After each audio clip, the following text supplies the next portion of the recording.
All right, so around our fireplace here, the previous installers used a construction adhesive for some of this tile that they stuck on the fireplace. So I want to remove some of that today, so I'll have more of a flatter surface to work with when I install my new brick tile. So what I have here is a heat gun. And so we're gonna heat up the adhesive enough for us to be able to easily scrape it off. You can see how easy this is scraping off. Look at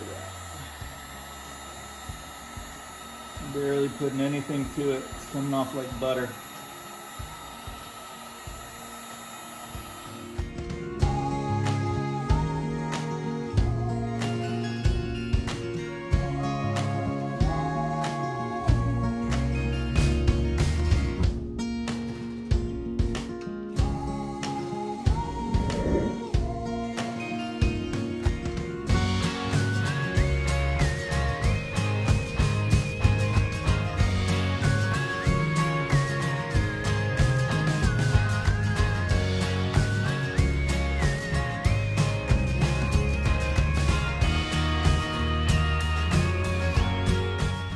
You can already see huge difference there on this flat surface compared to where all the other stuff is. So I'm gonna go ahead and finish this all out, and then we'll take a look when we're done.